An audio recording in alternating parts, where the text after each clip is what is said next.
내가 이렇게 자식을 잘 키우고 이런 건 좋은데 그 뒤에 자식이 독립을 해서 잘 되고 부모님한테 감사한 마음을 가지고 효도하고 그런 마음들은 다 집착입니다. 이건 딱 내려놓는 게 좋습니다. 그리고 자식에 대한 마음은 언제나 긍정적으로 가지는 게 제일 좋아요. 자식에 대한 장점만 보세요. 공부를 못하면 건강하면 장점이고요. 그 잠 잘 자면 잠 잘 자는 것도 장점이고요. 존재하는 것만 해도 장점이고 감사한 일이잖아요. 안녕하세요. 저는 자녀 둘을 키우고 있는 아버지입니다. 자식들이 지금 사춘기가 오다 보니 특히나 저와의 소통은 더 없습니다. 저는 귀점 명상을 만나고 조금이나마 자식들과의 틀을 깨고 감정적으로는 떨어지지만 소중한 존재임을 다시 한번 깨달아 매일매일 매순간 자식들에게 표현하고 그리고 소통하려고 애쓰고 있습니다. 하지만 갑자기 바뀐 아빠에 대한 적응을 하지 못하고 불편한지 아이들은 저를 멀리하는 것 같아요. 저는 아이들을 제 삶의 둥지 속에 잘 키우고 그리고 채원님 말씀처럼 성년이 되면 자유롭게 살아가도록 하고 싶습니다. 물론 마음속에 집착과 애착은 많지만 아마 이 친구들이 성인이 될 때쯤이면 저도 그런 마음의 크기가 되지 않을까 바랍니다. 채원님, 제 마음가짐에 대해서 따끔한 충고도 좋으니 말씀 부탁드립니다 라고 해주셨습니다. 질문 고맙습니다. 보통 자식들은 부모의 변화에 대해서 익숙하지 않은 경우가 많습니다. 부모가 원래 하던 성질과 좀 다른 성질을 품게 되면 자식들이 조금 당황하게 돼요. 그리고 당황하는 동안에 좀 적응하는 시간이 필요합니다. 그래서 내가 마음 공부를 만났다고 해서 갑자기 변하게 되면 자식들도 조금 적응이 안 되는 경우가 있어요. 저 같은 경우는 존댓말을 쓰거든요. 자식들한테 존댓말을 쓰는데 채화님 따라서 저도 다음날 바로 존댓말을 써보니까 자식들이 이렇게 얘기했어요. 하던 대로 해 엄마. 왜 그래? 어색하게. 적응 안 돼. 이렇게 얘기하더라고요. 맞습니다. 그래도 계속 해야죠. 그래서 적응이 안 되는 자식의 입장도 이해하면 되는 거예요. 우리는 수행자니까. 내가 변화하는 걸 자체를 처음에는 이상하게 보고 저러다가 엄마가 또 되돌아가겠지. 또 뭘 보고 저렇게 행동하는 거야? 뭐 유튜브 하나 봤네. 하지만 또 그 성질 어디 가겠어? 그런 생각으로 자꾸 자식들이 생각할 수가 있어요. 왜냐하면 우리가 그랬었잖아요. 부모 입장에서 자식을 야단치다가도 미안해, 내가 생각이 짧았어. 이렇게 말하는 경우도 있었을 테고 또 후회하는 경우도 있었을 거예요. 그런 걸 자식들이 자꾸 경험하다 보니까 엄마나 아버지에 대한 믿음이 조금 사라졌을 수도 있습니다. 질문자님도 그런 경우가 아닌가. 아까 내가 내 둥지에서 자식을 잘 키워서 그리고 나중에 20살이 되면 성년이 되면 잘 보내겠다. 그리고 그러면 이 아이들이 나중에 부모에 대한 마음도 달라지고 그리고 부모에 대한 감사함도 느끼지 않을까. 이런 뉘앙스로 글을 남기셨는데 제가 일화를 하나 말씀드리면 개구리가 있어요. 개구리가 알을 놓습니다. 그 알을 수컷인 큰 개구리가 알을 품어요. 입안에. 그래서 개구리가 부화될 때까지 알을 품고 충격하지 않게 보호하고 다른 동물로부터 잡아먹히지 않기 위해서 입을 이렇게 부풀리고 자신을 크게 해서 자식들을 보호합니다. 알을 보호해요. 그 일화 중에 이런 일화가 있는데 한 큰 개구리가 아내가 낳은 그 알을 입속에 품고 입을 벌리지 않고 식음을 전폐하고 입을 벌리면 새끼들이 밖으로 나갈 수도 있고 다칠 수도 있으니까 입을 품고 바싹 말라가면서 음식도 먹지 않고 그렇게 알을 품은 거예요. 얘들이 올챙이가 되어서 나중에 이 논이나 호수에 탁 퍼질 때 얼마나 이 아빠한테 고마워하겠나. 그래, 나는 이쯤은 참을 수가 있어. 내가 이 살신성인의 마음으로 정말 이 자식들을 보호하기 위해서 내가 굶더라도 고행을 하더라도 절대 한 마리도 놓치지 않고 내가 키우겠어. 나중에 나를 얼마나 존경하고 나에게 대한 감사한 마음을 가질까. 이렇게 생각하고 굶어가면서 보호하고 움직이지도 않고 고행을 했어요. 그리고 드디어 알이 올챙이로 부화되던 바로 그날이었어요.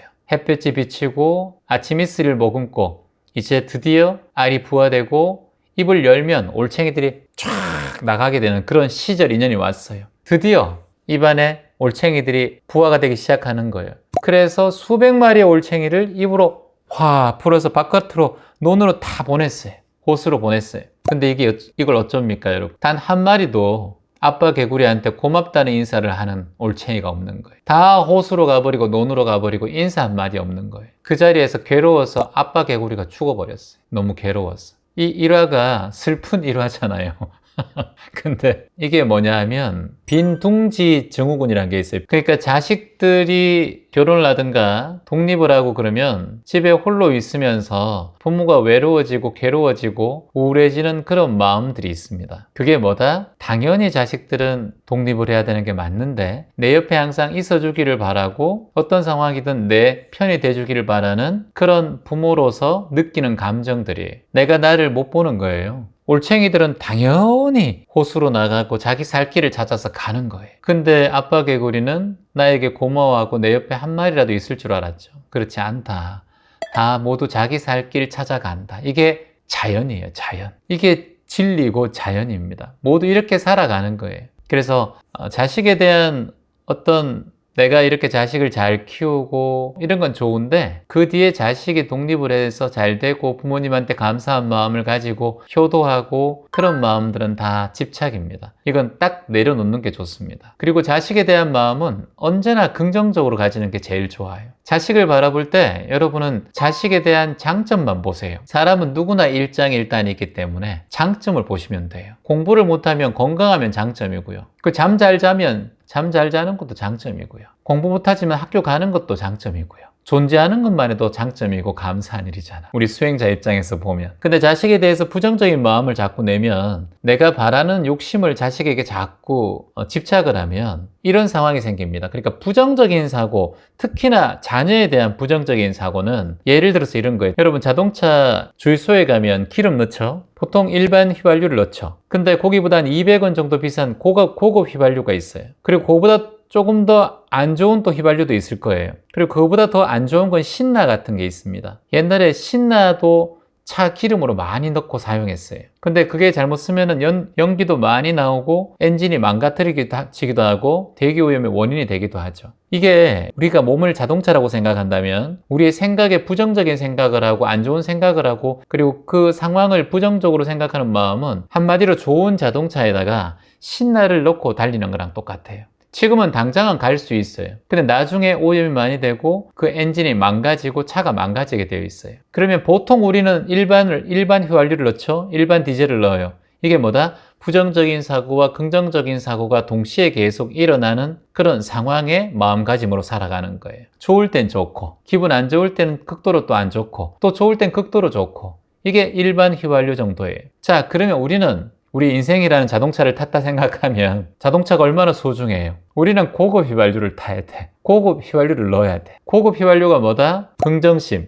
그리고 감사심 이 두 가지가 필요하다는 거예요. 감사하는 마음, 긍정하는 마음을 가지고 있는 게 바로 여러분들 고급 휘발유를 타는 그런 자동차와 같다라고 제가 비교하고 싶어요. 그만큼 차도 오래 가요. 연식이 오래 가도 좋은 휘발유 넣고 연료를 좋게 쓰면 이 자동차가 관리가 잘 돼서 건강하고 오래 갑니다. 근데 이걸 잘못해서 부정적인 생각이나 우울한 생각이나 또는 괴로운 생각을 자꾸 불러일으키면 신나를 넣고 자동차가 달리는 거랑 같은 영향을 준다. 그러면 빨리 망가지고 내 몸과 건강, 마음의 건강도 다 망가지게 되어 있다. 그래서 자식에게 이제 기대하는 마음이 올라올 때 보통 기대하는 마음이 올라오는 이유는 뭘까요? 내가 원하는 상황이 이루어지지 않을 때 기대하는 마음이 자꾸 올라오거든요. 근데 자식이 잘 되지 못할 때도 부모라면 자식에게 이렇게 얘기해야 돼요. 바다에 밀물과 썰물이 있지. 네가 지금 최근에 안 좋은 일도 있고 성적도 안 좋고 많이 실망한 것 같은데 지금은 썰물일다라고 생각을 한다. 아빠는, 엄마는. 그래요? 그게 무슨 말이에요? 반드시 밀물 때가 온다. 그게 네 삶에 온다는 거예요. 온다라고 아버지, 어머니께서 얘기해 주셔야 돼요. 반드시 밀물 때가 온다. 우리 아들, 우리 딸. 이건 인생의 한 과정일 뿐이다. 밀물 때가 반드시 오니까 그때까지 부지런히 해보자. 아빠는 너를 믿어. 우리 자식 얼마나 장점이 많은데 다 지나고 보면 인생의 한 조각일 뿐이야. 최선을 다하되 그것에 너무 집착하지 말고 하루하루 재밌게 살아보자. 이렇게 긍정적인 마음으로 자식에게 얘기한다면 자식도 자식이 제일 힘들죠. 뭐 하고 싶은데 안 되는데 어떡해? 머리가 안 되는데 어떡해? 또는 원하는 걸 할 수 없는 게 또 우리가 인생이니까 그런 걸 부모님께서 자꾸 알려줘야 된다고 봐요. 피그말리온 효과라는 거 아세요? 피그말리온 효과. 이게 자기 암시 효과예요. 제가 여러분들께 여러분은 희망의 존재입니다. 그 누가 뭐래도 희망입니다. 세상이 바라고 바래서 이 우주가 바라고 바래서 여러분 스스로가 바라고 바래서 여러분이 태어난 존재고 지금 살아있어요. 여러분이 포기하려면 인생을 누구나 포기할 수 있어요. 하지만 지금 존재하고 그 역경과 괴로움 속에서 여러분 헤쳐나왔어요. 그래서 여러분은 어떤 경우에도 희망입니다. 희망의 존재예요. 여러분 삶에서 귀점 명상은 귀전에 계속해서 긍정적인 암시, 자기 암시를 해주는 명상이거든요. 이 명상의 효과는 이미 많이 알려졌어요. 그래서 여러분들도 내가 부정적인 생각이 조금 올라오고 불편한 마음과 괴로운 마음이 올라올 때마다 나는 괜찮아. 나는 할 수 있어. 나는 희망이야. 자기가 좀 비참하고 미운 마음이 올라올 때 아니야. 나는 나를 사랑해. 나는 충분히 사랑받을 가치가 있는 존재야. 나는 지금 이대로 괜찮아. 나는 할 수 있어. 치유될 수 있어. 이런 말들을 수시로 거울 보면서 양치할 때도 화장실에 갈 때마다 한 번씩이라도 마음속으로나마 계속해서 트라이 해보시기 바래요. 달라집니다. 큰 힘이 있어요. 이 자기 암시 효과가. 그게 곧 여러분의 희망의 의식과도 저는 연결된다고 봅니다. 실천하십시오. 고맙습니다.